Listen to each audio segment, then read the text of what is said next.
semuanya siap terus lanjutkan perjuangan. Orang keras siap terus lanjutkan perjuangan. Orang kencang siap terus lanjutkan perjuangan. Siap bersatu, siap rapatkan barisan, siap bela Allah, siap bela Nabi, siap bela Islam, siap jaga NKRI. Semua angkat tangan di Allahu Akbar, Allahu Akbar, Allahu Akbar. Sallu ala Nabi. Kita doakan. Mudah-mudahan guru-guru kita, para habaib kita, para ulama kita, Allah panjangkan nomornya, Allah sehatkan badannya, Allah menangkan perjuangannya, Allah jaga zahir batinnya. Amin ya Rabbal. Dan salam penghormatan yang paling istimewa saya hadiahkan kepada segenap aparatur pemerintahan, baik sipil ataupun militer yang ikut andil menyukseskan acara ini, dan semua yang ikut andil, jazakumullah khairan jaza. Mudah-mudahan mendapatkan ganjaran sebesar-besarnya dari Allah Subhanahu wa taala.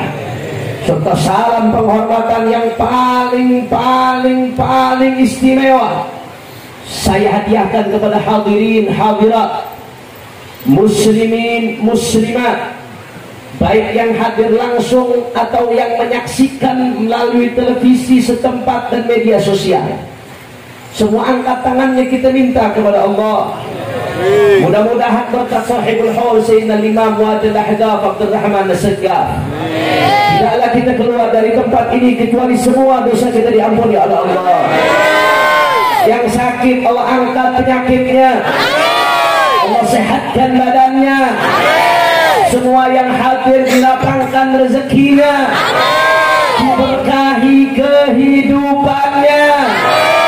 Amin ya Rabbal alamin. Ahiba'il kiram, alhamdulillah, pada malam hari ini kita sama-sama berkumpul tidak lain dan tidak bukan dalam rangka menjalankan rangkaian ziarah kubra, haul demi haul, ziarah demi ziarah.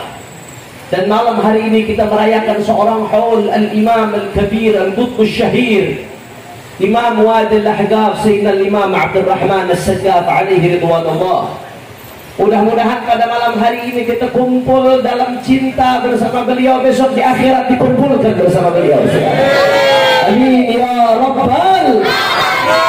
Saudara, kata-kata haul pakai ha, kadang-kadang ada yang salah mengucap pakai kha. Itu kha khal, jadinya cuka artinya, saudara. Kadang-kadang pengen fasih tapi mengucapnya pakai kha, jadinya khal, cuka artinya. Pakai ha, haul. Memiliki 3 makna dalam bahasa Arab, saudara. Yang pertama, haul memiliki arti sekitar. Allah Subhanahu wa taala berfirman dalam Al-Qur'an, Subhanalladzi asra bi 'abdihi lailan minal masjidil harami ila al-masjidil aqsa alladzi barakna haulahu. Ada lagi dalam bahasa Arab haul dalam arti daya dan upaya. Kita sering mengucapkan la haula wala quwwata illa billah. Tidak ada daya dan tidak ada upaya kecuali dari Allah Subhanahu wa taala. Sekitar dan daya upaya. Tentunya kalau kita mau tarik ke acara pada malam hari ini, merayakan sekitar nggak cocok artinya, saudara. Merayakan daya upaya nggak masuk artinya, saudara. Lantas apa arti haul yang kita rayakan? Di antara makna haul adalah perputaran 1 tahun. Makanya disebutkan di dalam fikih, di antara syarat wajibnya zakat mal adalah haul, berputar 1 tahun semenjak terpenuhinya nisab, saudara. Batas minimal dari harta perputaran 1 tahun. Maka artinya apa? Sudah, setiap kita merayakan haul, artinya kita merayakan atau mengenang perputaran 1 tahun dari wafatnya seseorang, ibadah Allah. Lantas apa tujuannya kita merayakan haul, saudara? Tentu kalau haul para wali, para aulia, para salihin, kita pengen dapat keberkahannya, betul? Sudah tidak perlu dijelaskan lagi kepada Allah. Tapi ada makna lain di balik itu, saudara. Karena kita merayakan haul bukan hanya haulnya para wali. Kita di Palembang juga merayakan haul orang tua kita, haul guru kita, haul sanak famili kita. Apa tujuannya ibadah Allah? Setidaknya ada beberapa tujuan, saudara. Kenapa kita merayakan haul? Yang pertama, tidak lain dan tidak bukan, saudara, kita ingin mendapatkan pujian dari Allah Subhanahu wa ta'ala. Saya ingin mendengar dari Sayyidul Habib Hamid al-Nagib ibn Syekh Abu Bakar bin Salim, bagaimana dalam munasabat haul beliau menjelaskan kepada kami di Al-Quran Allah Subhanahu wa ta'ala memuji kaum muhajirin, bagaimana perjuangan mereka yang begitu luar biasa, saudara. Mereka berjuang untuk Nabi, mereka tinggalkan hartanya, mereka tinggalkan rumahnya, mereka tinggalkan keluarganya, tidak lain dan tidak bukan adalah untuk baginda Nabi besar Muhammad sallallahu alaihi wasallam. Akhirnya apa yang terjadi, saudara? Mereka dipuji oleh Allah Subhanahu wa ta'ala.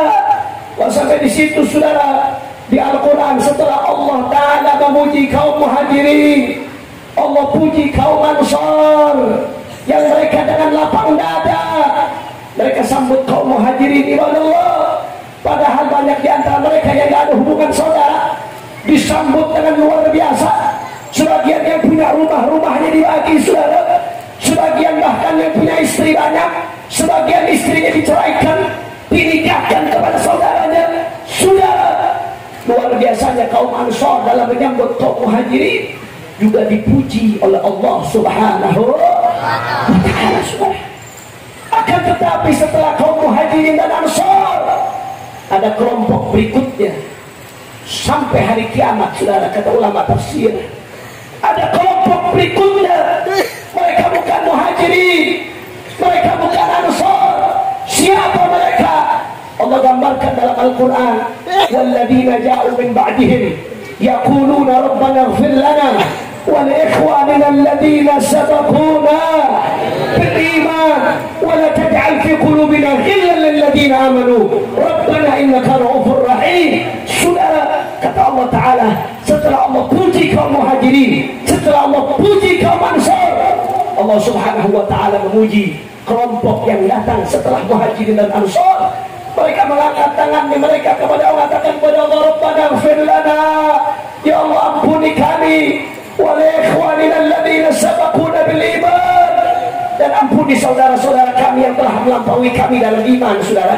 Saudara-saudara kami yang telah meninggal dunia, ampuni mereka ya Allah. Artinya apa, saudara? Setelah Allah muhajirin puji Allah, kaum Ansar dipuji oleh Allah, kelompok ketiga yang dipuji oleh Allah adalah kelompok yang selalu mendoakan generasi yang telah melampauinya, saudara. Generasi yang telah lalu, yang telah wafat, yang telah meninggal dunia. Malam hari ini kita berkumpul, saudara, mengenang Imam Mu'adzil Ahgaf, Sayyidina Abdul Rahman As-Segaf. Beliau datuknya para habaib. Mengenangnya kita tidak lain dan tidak bukan persis seperti yang digambarkan oleh Allah dalam Al-Quran, walladzina ja'u min ba'dihim yaquluna rabbana ighfir lana wa li ikhwanina alladhina sabaquna bil iman. Sebagaimana muhajirin dan Ansar dipuji oleh Allah, kelompok yang selalu mendoakan pendahulunya juga dipuji oleh Allah Subhanahu wa ta'ala. Kira-kira sampai sini jelas atau tidak? Kurang kompak, kurang semangat, jelas atau tidak? Ini lagi kurang sehat, lagi flu, makanya suara sangat serak, tapi semangat melihat orang-orang tua. Cuman jamaah jawabannya lemes. Kalau kata orang Betawi, letoy-letoy. Saya mau tanya, gitu kalau orang Palembang sampai sini jelas atau tidak? Jelas atau tidak? Kalau begitu merayakan haul mendapatkan pujian dari Allah, bagus atau tidak? Indah atau tidak? Mulia atau tidak? Mudah-mudahan sebagaimana kita mencontoh mereka, mudah-mudahan kita juga dikumpulkan di akhirat bersama muhajirin dan Ansar. Kalau ada yang banyak, kenapa kalian wahai sufiyah, biasanya sufiyah yang suka ngadain haul, saudara, Kenapa kalian wahai Sufia dikit-dikit ngadakan haul, bahkan kalau ada yang meninggal ngadakan tahlil 1 hari, 2 hari, 3 hari, 40 hari, 100 hari, haul 1000 hari? Tidak lain dan tidak bukan, kami ingin dipuji oleh Allah Subhanahu wa Ta'ala. Itu yang pertama, saudara. Yang kedua, kenapa kita merayakan haul, saudara? Kalau orang-orang soleh tadi sudah saya jelaskan, udah jelas kita pengen dapat keberkahan. Tapi banyak di antara kita yang merayakan haul orang tuanya, sanak familinya dikenang setiap tahun dibacakan tahlil, yasin, dikirimkan pahalanya. Nggak lain dan nggak bukan, kita pengen menggembirakan mereka yang sudah meninggal dunia, saudara. Cukup selama mereka hidup di dunia kita bikin mereka susah. Selama mereka hidup di dunia kita bikin mereka sakit, kita bikin mereka capek. Setelah mereka wafat, kita pengen menggembirakan mereka. Bagaimana caranya? Diadakan tahlil, diadakan haul, diadakan khatam. Al-Imamul Baihaqi di dalam Syu'abul Iman, beliau meriwayatkan bahwasanya Rasulullah SAW bersabda, apa kata Nabi, saudara? Mal mayyitu fil qabri illa kal ghariqil mutaghawwith yantadhiru da'watan talhaquhu min abin aw ummin aw akhin fa idza lahiqathu kana habba ilayhi min ad-dunya wa ma fiha. Shallu ala Nabi Muhammad. Kata Rasulullah SAW, al mayyitu fil qabri illa kal ghariqil mutaghawwith. Perumpamaan mayit dalam kuburnya, Bapak Ibu sekalian, itu kal ghariq al mutaghawwith, seperti orang yang tenggelam yang sedang mati-matian nyari pertolongan. Saya nggak sedang bicara tentang mayitnya orang-orang soleh. Kalau mayitnya orang-orang soleh, tentu kubur mereka adalah raudhah min riyadil jannah. Tapi saya bicara tentang umumnya mayit umat Islam, saudara. Kata Nabi, kal ghariq al mutaghawwith, seperti orang tenggelam yang sedang mati-matian nyari pertolongan. Orang kalau udah tenggelam, Pak Bu, apa yang bisa dia pegang, dia pegang. Ada batu dipegang, ada kayu dipegang, ada perahu dipegang. Kalau perlu ada buaya dipegang. Yang penting selamat, saudara. Itu kalau orang udah tenggelam. Begitu juga mayit dalam kubur. Jangan Anda pikir mereka nggak nunggu. Apa mereka tunggu? Yang tadiru da'watan talhaquhu min ibnin aw abin aw akhin ila ghairi dzalik, atau kama qala Nabi. Yang mereka tunggu adalah doa dari anaknya, dari saudaranya, dari sanak familinya, dari keluarganya, dari orang-orang yang mereka cintai. Sudah, apa kata Nabi SAW? Fa idza lahiqathu kana habba ilaihi min ad-dunya wa ma fiha. Manakala doa tersebut sampai, itu lebih membuat mereka senang daripada dapat dunia seisinya, saudara. Mereka yang di dalam kubur gak peduli mobil Anda sudah berapa. Mereka yang di dalam kubur gak peduli jabatan Anda sudah setinggi apa. Mereka yang di dalam kubur gak peduli, saudara, rumah Anda sudah sebesar apa. Tapi yang mereka peduli, apa yang Anda kirimkan untuk mereka. Berapa banyak bacaan Al-Quran, berapa banyak bacaan zikir, berapa banyak bacaan tahlil. Wa idza lahiqathum kana habba ilaihi min dunya wa ma fiha. Manakala doa-doa tersebut sampai, saudara, itu lebih membuat mereka lebih senang daripada mendapatkan dunia seisinya, saudara. Sallu ala Nabi Muhammad. Sallu ala Nabi Muhammad. Masya Allah. Makanya kita keliling luar biasa di Palembang, tradisi yang luar biasa. Ziarah mendekati Ramadan, datangi kubur-kuburnya orang soleh. Yang di situ juga ada kuburnya orang-orang tua kita, ada kubur keluarga kita. Di sela-selanya kita selipkan doa buat mereka para almarhum. Tidak lain dan tidak bukan, kita pengen gembirakan mereka di dalam kubur, saudara. Mudah-mudahan orang-orang tua kita yang sudah meninggal dunia, kuburnya Allah jadikan raudhah min riyadil jannah. Amin ya Allah. Amin ya Allah. Ya Rabbal. Yang ketiga, saudara. Jadi tadi yang pertama, kenapa kita merayakan haul? Karena pengen dipuji oleh Allah Subhanahu. Yang kedua, kenapa kita merayakan haul? Kita pengen menggembirakan orang-orang yang sudah meninggal dunia, saudara. Yang ketiga, kenapa kita merayakan haul, saudara? Jawaban yang ketiga, saudara, karena pengen kita dijadikan orang soleh oleh Allah Subhanahu wa Ta'ala, saudara. Kita pengen Allah jadikan kita orang soleh. Mudah-mudahan Allah jadikan kita orang soleh. Dari mana Habib mengambil kesimpulan merayakan Holi jadikan orang soleh oleh Allah? Sudah dari hadis yang masyhur, hadis yang populer, yang sering dibawakan di mana-mana. Jika mata ibnu Adam, inqata'a amaluhu illa min thalath. Manakala meninggal dunia anak cucu Adam, terputus amalnya, saudara. Terputus kecuali dari 3 jalur. 3 jalur ini terus mengalir. Yang pertama, sedekatin jariyah, sedekah jariyah. Dalam hadis tadi mengatakan, yaqulu ibnu Adam mali mali wa ma laka ya ibnu Adam min malika illa ma akalta fa afnait wa ma labista fa ablait wa ma tasaddaqta fa ambait. Sudah di dalam hadis tadi mengatakan yaqulu ibnu Adam mali mali. Kata Rasulullah, kesian anak cucu Adam, dikit-dikit membanggakan hartanya. Ini tanah saya, ini aset saya, ini uang saya, ini jabatan saya, ini titel saya, ini gelar saya. Mending kalau ijazahnya asli, saudara. Dikit-dikit dibanggakan semua yang dimiliki, saudara. Dikit-dikit dibanggakan. Ya kudu Adam mali kata Nabi, kesian anak cucu Adam, dikit-dikit membanggakan apa yang dia miliki. Wa malaka ya ibnu Adam min malika. Wahai anak Adam, kamu gak punya apa-apa dari hartamu illa ma akalta fa afnait. Kecuali yang kamu makan hilang dari kotoran, itu baru betul-betul milik kamu karena kamu nikmati, saudara. Wa ma labista fa ablait. Dan yang kamu pakai sampai lusuh, itu baru benar-benar hartamu. Dan yang ketiga, saudara, wa mata saddaqta fa ambait, atau dalam riwayat lain fa abqait. Apa yang kamu sedekahkan untuk pesantren, untuk majelis taklim, untuk masjid, untuk perjuangan, yang kamu sedekahkan sehingga menjadi kekal, menjadi investasi akhirat, itu yang betul-betul hartamu, saudara. 3 itu saja. Sisanya mungkin jangan-jangan habis buat biaya rumah sakit sebelum kamu mati, saudara. Wal'iyadzubillah. Sisanya mungkin jangan-jangan, saudara, menjadi rebutan anak cucu kita ahli waris yang lupa mendoakan orang tuanya. Mungkin sisanya hanya akan memberatkan hisab kita di hadapan Allah. Na'udzubillah min dzalik. Sedekatin jariyah, sedekah jariyah yang pertama kata Nabi, tidak akan putus sampai hari kiamat, ibadallah. Yang kedua, apa kata Nabi? Ilmin yuntafa'u bihi, ilmu yang bermanfaat, nggak akan pernah putus, ibadallah.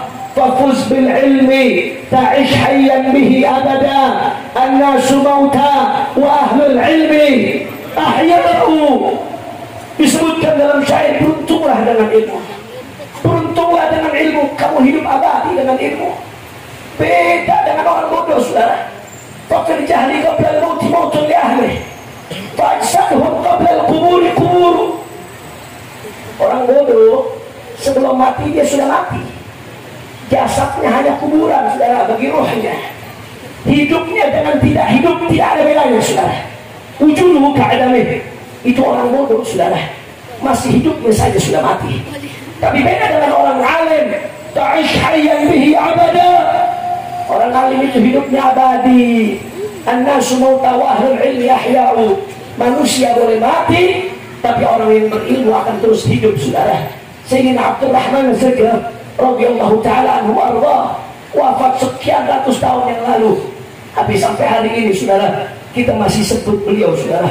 Masjidnya masih ma'mur. Hadir di depan kita Habib Ali bin Abdullah Al-Idrus. Beliau imam Masjid Segaf, ahli qiraat. Sampai hari ini masjidnya masih ma'mur. Halaqah Quran, baca Quran setiap hari tanpa membaca bil ghaib, sampai hari ini masih berjalan, saudara. Hadrah Segaf sampai hari ini masih berjalan, saudara. Jasadnya boleh dikubur, jasadnya terbujur kaku, tapi namanya hidup, kenangannya hidup, pahalanya terus hidup, ilmunya hidup. Karena beliau ahlul ilmi, saudara. Hidup.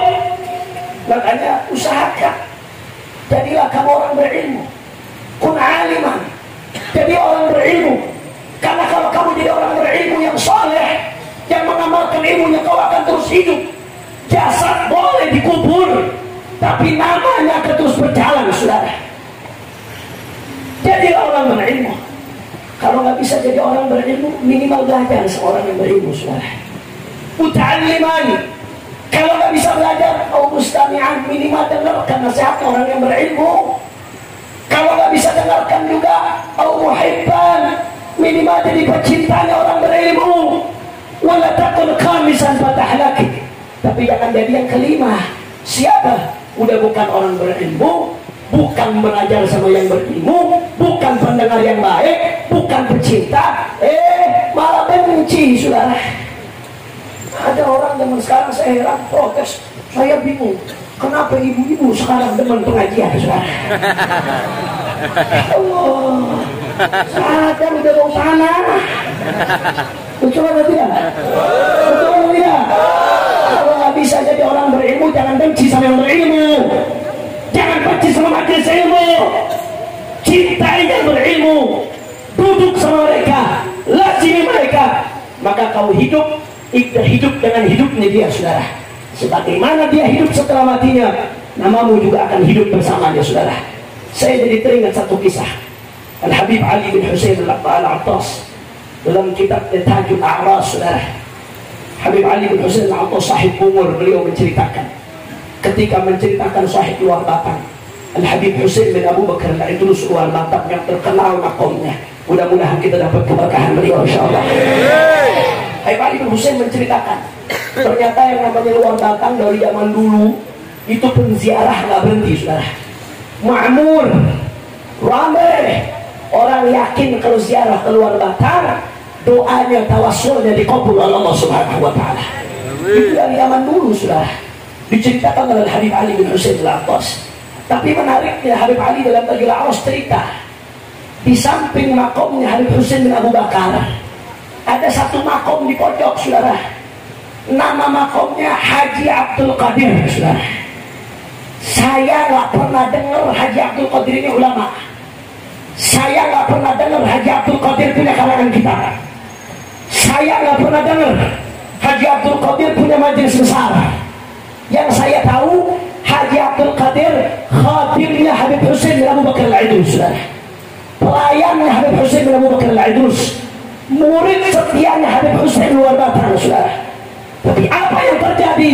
Haji Abdul Qadir, siapa yang kenal Haji Abdul Qadir? Tapi Habib Ali Bungul menceritakan dalam Tajul A'ras, dikatakan bahwasanya siapa yang ziarah Habib Husain luar batang tapi nggak ziarah oleh Haji Abdul Qadir, saudara, Habib Husain nggak mau terima ziarahnya, saudara. Haji Abdul Qadir, siapa Haji Abdul Qadir? Siapa yang kenal? Siapa yang tahu? Yang kita tahu hanya pelayannya Habib Husain. Tapi gara-gara Habib Husainnya hidup, dia yang ikut sama Habib Husain ikut hidup, saudara. Kalau kita belum bisa jadi Habib Husain bin Abu Bakar Al-Idrus, minimal mari kita jadi Haji Abdul Qadirnya, saudara. Allahumma shalli ala Muhammad. Allahumma shalli ala Muhammad. Orang yang berilmu hidup dan ikut bersama orang yang berilmu akan ikut hidup di Allah. Yang ketiga, kata Nabi sallallahu alaihi wasallam, wa waladin salihin yad'ulah, anak soleh yang mendoakan orang tuanya. Saudara, redaksi hadis ini ada mantuknya, ada mafhumnya, saudara.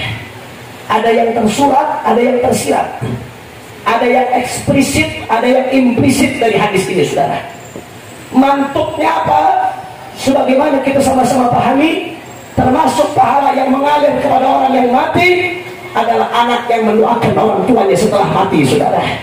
Ibadah Allah, apa yang kita petik besok adalah apa yang kita tanam hari ini, saudara. Jangan mimpi kita punya anak mendoakan kita kalau dari sekarang nggak diajak ke majelis, dari sekarang nggak dikenalkan dengan ulama, dari sekarang nggak dikenalkan tradisi salafnya, ajaran datuk-datuknya, dari sekarang nggak dikenal kerajaan agama. Jangan mimpi anak tersebut besok akan mendoakan kita, saudara. Apa yang kau petik besok adalah apa yang kau tanam hari ini, ibadah Allah. Saya lihat beberapa orang miris sekali, saudara. Kaya raya saya kenal orang, jabatannya tinggi, hartanya miliaran, tabungannya luar biasa, asetnya di mana-mana. Tapi begitu mati saudara, apa yang terjadi? Anaknya tidak ada yang bisa ngaji, hanya disetel kaset saja saudara. Kalau sudah begini apa artinya? Harta apa artinya? Uang apa artinya? Jabatan apa artinya saudara? Yang kamu miliki apa artinya? Kalau sudah seperti ini ibadah Allah. Maka ini mentuk dari hadis. Anak yang mendoakan orang tuanya itu yang terus mengalir. Mudah-mudahan besok setelah kita mati anak kita tak lupa sama kita saudara. Keluarga kita tak lupa doakan kita ya Allah. Tapi ibadah Allah, ada mafhum dari hadis ini saudara. Ada yang tersirat, ada yang implisit. Apa yang implisit saudara? Kalau tadi yang tersurat, anak yang mendoakan orang tuanya itu yang terus mengalir saudara. Maka yang tersirat saudara, bahwasanya seseorang tidak dikatakan soleh kecuali kalau dia mendoakan orang tuanya saudara. Semakin sering dia doakan orang tuanya, semakin sering dia doakan salaf-salafnya, semakin sering dia dahulukan pendahulunya, semakin saudara tinggi derajatnya di sisi Allah, semakin tinggi kesolehannya di sisi Allah. Kadar kesolehan seorang anak tergantung sejauh mana dia mendoakan orang tuanya saudara, tergantung sejauh mana dia ingat orang tuanya, tergantung sejauh mana dia mengikuti jejak datuk-datuknya saudara. Maka kalau orang anak yang lupa sama datuknya, tidak mendoakan datuk-datuknya, tidak mendoakan gurunya, karena guru juga orang tua, semakin jauh dari orang tua, semakin jauh dari guru, berarti semakin tidak soleh. Kalau lupa mendoakan saja, semakin jauh dari kata soleh, apalagi kalau menyimpang dari jalannya saudara. Na'udzubillah. Apalagi kalau menyimpang dari akidahnya, apalagi kalau menyimpang dari syariat yang diajarkannya, apalagi kalau menyimpang dari amanatnya saudara. Tidak mendoakan saja sudah jauh dari kesolehan. Bagaimana kalau menyimpang dari akidahnya ibadah Allah? Wal'iyadzubillah, na'udzubillah min dzalik. Oleh karena itu saudara, mafhum yang implisit, yang tersirat dari hadis ini, semakin rajin seorang anak, seorang murid mendoakan orang tua dan gurunya, semakin soleh dia ibadah Allah, semakin tinggi derajatnya di hadapan Allah Subhanahu wa ta'ala. Jelas sampai sini jelas atau tidak? Kurang paham, kurang jelas, kurang keras, jelas atau tidak? Paham atau tidak? Jadi kalau ada yang tanya kenapa kita merayakan haul, tahlil dan lain sebagainya, yang pertama di antara sekian banyak faedahnya, kita pengen dipuji oleh Allah Subhanahu wa ta'ala. Yang kedua saudara, kita pengen menggembirakan orang-orang yang sudah meninggal dunia, karena kita belum bisa menggembirakan mereka di dunia. Dan yang ketiga saudara, nggak lain dan nggak bukan ibadah Allah, kita pengen mendapatkan kesolehan, dijadikan orang-orang soleh oleh Allah Subhanahu wa ta'ala. Mudah-mudahan Allah Subhanahu wa ta'ala jadikan kita, anak-anak kita, keluarga kita, zuriat kita termasuk hamba-hamba Allah yang soleh saudara. Diselamatkan dari fitnah dunia, diselamatkan dari penyakit lahir dan batin. Amin ya rabbal. Terakhir sebelum saya tutup saudara, saya ingin menyampaikan salam dari Sayyidul Walid Al-Habib Muhammad Rizq bin Hussein bin Syihab. Tadi bahkan dari kemarin beliau menanyakan kepada saya, karena saya kasih kabar dari kemarin waktu doa mau berangkat ke Ziarah Kubra, kemudian saya izin ke beliau. Tadi beliau menanyakan bahkan kapan berangkat ke Palembang, kata beliau. Kapan berangkat ke Palembang? Saya yang mau berangkat, tapi beliau yang kangen sama Palembang saudara. Yang mau berangkat saya, tapi yang kangen sama Palembang beliau. Yang nanyakan terus beliau saudara. Doakan beliau biasa bebas murni segera supaya bisa segera ke Palembang saudara. Amin ya Allah. Amin ya Allah. Karena sekarang masih bebas bersyarat, nggak boleh keluar dari Jakarta kecuali dengan izin. Sampai kapan? Sampai Juni 2024 saudara. Kalau udah nyebut Juni 2024 udah paham ya. Habib Rizik nggak boleh keluar Jakarta tanpa izin sampai Juni 2024. Kayaknya kalau udah dengar 2024 kuping itu udah gatal aja doanya itu bapak. Betul apa kagak? Paham nggak kira-kira? Paham nggak kira-kira? Paham nggak kira-kira? Mudah-mudahan segera bebas murni insyaallah. Segera bebas murni insyaallah. Salam untuk semua yang hadir, khususnya para habaib, para ulama. Kata beliau ahya'an wa amwat, baik yang masih hidup atau yang di kuburan minta doa supaya perjuangannya terus dimenangkan oleh Allah Subhanahu wa taala. Perjuangannya terus dijaga oleh Allah Subhanahu wa taala, dilindungi zahir batinnya oleh Allah Subhanahu wa taala. Amin ya rabbal. Sebelum saya tutup, saya mau tanya, paling jawab ya kompak semuanya, siap terus lanjutkan perjuangan? Orang keras siap terus lanjutkan perjuangan? Orang kencang siap terus lanjutkan perjuangan? Siap bersatu, siap rapatkan barisan, siap bela Allah, siap bela Nabi, siap bela Islam, siap jaga NKRI. Semua angkat tangan ya Allahu Akbar, Allahu Akbar, Allahu Akbar. Sallu ala Nabi. Sekali lagi saya mohon maaf atas ketidakmaksimalan saya di dalam menyampaikan apa yang perlu disampaikan, karena sedang memang kurang sehat. Doakan biar panjang umur, sehat walafiat insyaallah. Amin ya rabbal. Seperti yang saya sampaikan, wa ma kuntu fi hadzal makan illa imtithalan li amri Sayyidil Habib Nagib Sayyidil Habib Umar Abdul Aziz. Wallahu a'lam bis-shawab. Subhanakallahumma wa bihamdika asyhadu an la ilaha illa anta astaghfiruka wa atubu ilaik. Wassalamu alaikum warahmatullahi wabarakatuh.